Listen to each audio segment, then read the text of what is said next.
So this lecture covers synthesis and decomposition reactions. These are two of the 5 reactions that we discussed in class before we went out on. First off, remember that a synthesis reaction, which is also called a combination reaction, is when you have 2 or more substances that react to produce a single substance. So the key feature that you want to remember is that you always are going to have multiple reactants, but only one product. Typically, you only have 2 reactants, and they're going to be combined together, which is why synthesis is also referred to as a combination reaction. They'll combine together to form one single product. Some examples are when you have 2 elements coming together, carbon plus oxygen, for example, will give you one product, which is carbon dioxide. You can also have 2 compounds that come together, such as calcium oxide plus water, combined together, and it produces calcium hydroxide. I'll discuss why it becomes hydroxide in another slide. The last thing is you can have one compound, such as carbon monoxide, combines with oxygen and forms the one product, which is carbon dioxide. Some of the things that I want you to pay attention to is that in each of the reactions, they will always be balanced. So after you have produced your products and you have all of your new substances formed, you always want to go back and make sure that your equations are balanced by adding coefficients in front of the elements or in front of the compounds, such as you see here. Also, remember that when you're dealing with elements such as oxygen, which are diatomic, when written by themselves, they're always written as O2 or like Br2, CO2, for example. So always pay attention to your diatomic elements to make sure that you're writing them with the subscript of 2. So here is a quick video to demonstrate a synthesis reaction. I'm going to speed it up.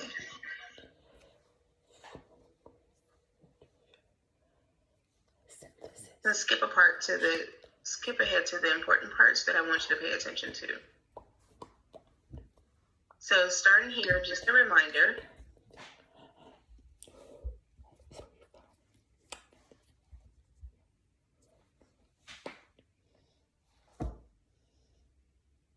So the video, I chose this one because it is a really good description of the reaction, but I actually do want you to worry about the symbols, because when I tell you that you're starting with a solid substance, for example, or a gas, you do need to make sure that you're writing in parentheses that it's an S for solid or G for gas. If I don't give you the state of the matter, then you don't have to write the symbols.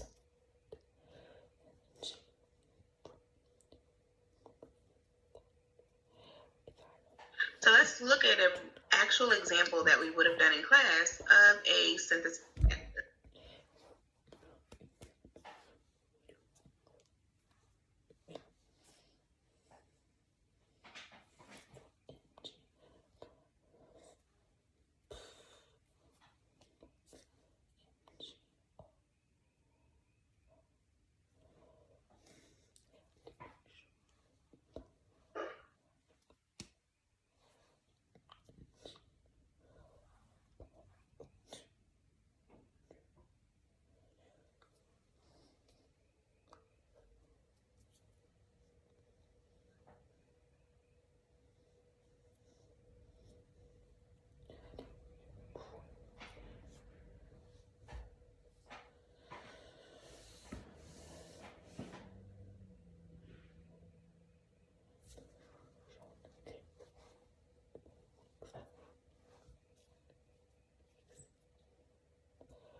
So that video showed a very common reaction that we use in some chemistry classrooms, where you combine magnesium metal with oxygen to show that that magnesium oxide is being produced. Some of the examples that you would see when predicting products of synthesis reactions, you have a combination of elements coming together, such as iron and sulfur. then you simply just combine them for your product, and it's iron sulfide. Now, you would always have to go back and make sure that the oxidation numbers are balanced, as well as the overall equation is balanced. Now, sometimes you have what's called a non-metallic oxide, such as sulfur and oxide together. What happens here is sulfur is actually a non-metal, because we know it's on the right side of the periodic table, and it's combined with oxygen. And then when you add that with water, it yields something known as an acid. This is sulfuric acid. So when you're predicting your products, you have to pay attention to what this first element is, to know if it's a non-metal or a metal that's being added together, so that you can understand how your products will be rearranged. That's different than what we see here when it's a metallic oxide, such as calcium oxide, whereas calcium is on the left of the periodic table. When we add that with water, notice that it forms calcium hydroxide. Anytime hydroxide is used in a formula or in a compound, it makes it a base.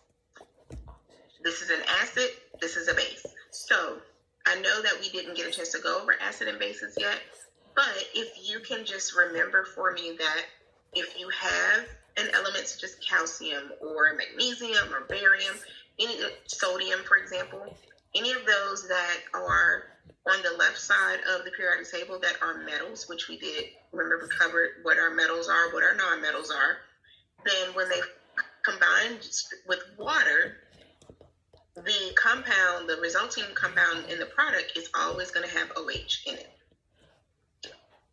In the cases of the non-metallic oxide mixing with a metal oxide, so you have a compound that includes a non-metal from the right side of the periodic table, joining with a compound that has a metal, such as sodium, from the left side, then when it forms together, it forms what is known as a salt.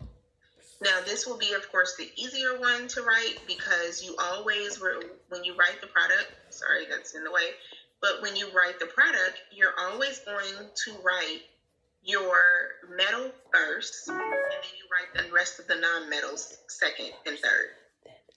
Oxygen typically will go last when you're writing it, unless it's in the case of OH. So that's a key point to kind of keep in mind when you're trying to figure out how to write the product. Write your metal first, write your next non-metal, and then write your oxygen last, unless it is forming OH.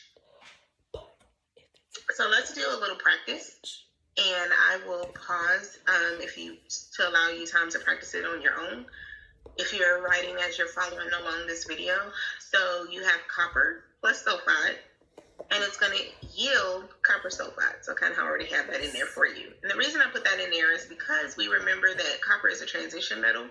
So you need to know that it's copper 2 sulfide. So remember, copper is Cu and sulfur is S. So when you combine them together, you get copper 2 sulfide. And to balance that, then you simply put a 2 in the front. The next one, hydrogen plus nitrogen. These are two simple elements that are being combined together. I'll pause for a minute for you to be able to work this out.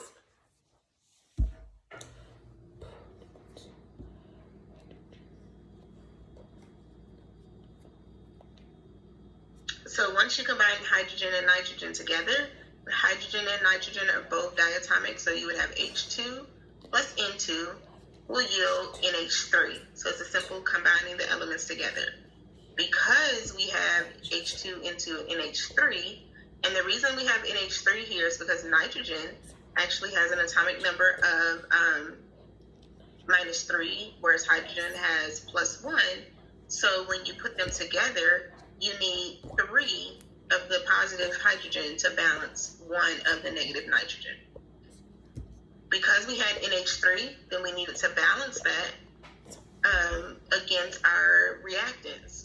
We had 2 hydrogens on their left, so we had 2 nitrogens on the left, so we needed 2 nitrogens, but we had 3 hydrogens on our right, so when we put 2 for NH3, That gives us 2 nitrogens, which balances our nitrogens, but we ended up with 6 hydrogens. So we go back over to the left and write a 3 in front of our hydrogen. So now we have 6 on this side and 6 on this side. And as I go through these, feel free to just pause the video so that you can do your practice on your own before I reveal the answers. So in aluminum bromide, you have aluminum, and you have bromine, which is Br and then a 2 because it's diatomic. So when we combine those together, you simply write them together, aluminum and bromine, always writing your cation first. Aluminum is +3, remember, because it's in group 13, whereas bromine is -1.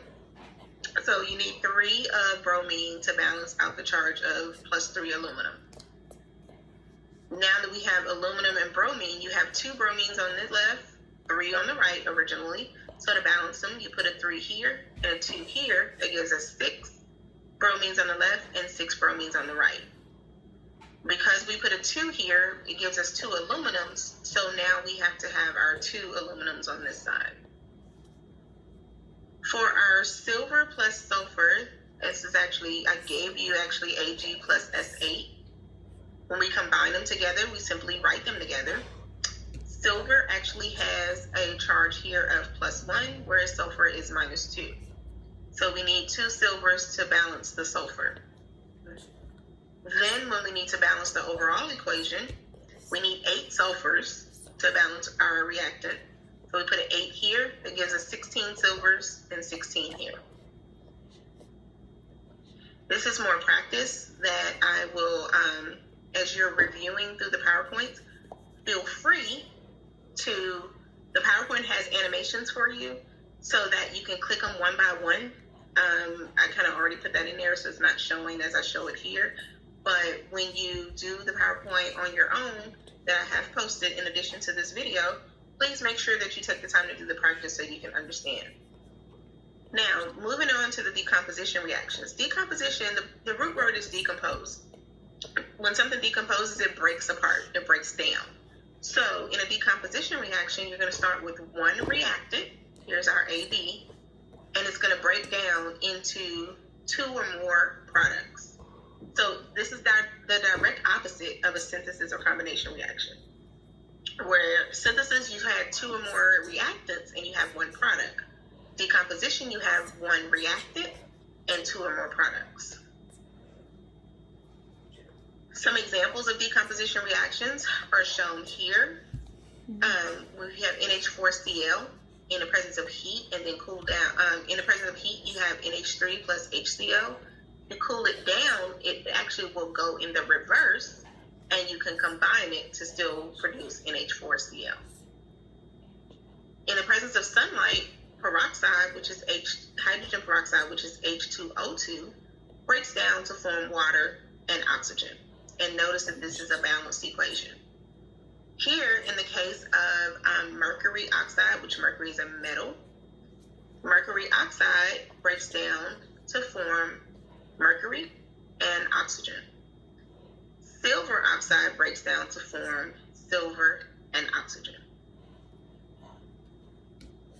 Here's a quick decomposition reaction so you can see an example.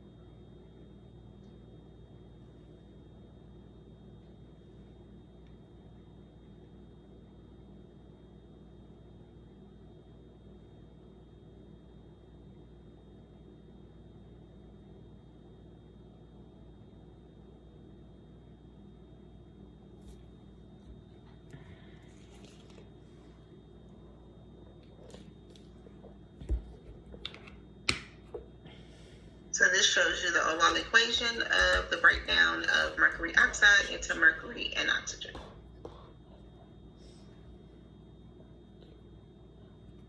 Here we have practice problems that will just show you how to work out certain decomposition reactions. And as I said, these are done with animations, so feel free to go through them on the actual PowerPoint so that you can have practice with going over them. Now, some of the things you need to pay attention to is that notice that I'm bringing in your polyatomic ions so that you can keep those in your mind while also doing your, while also going over your types of reactions.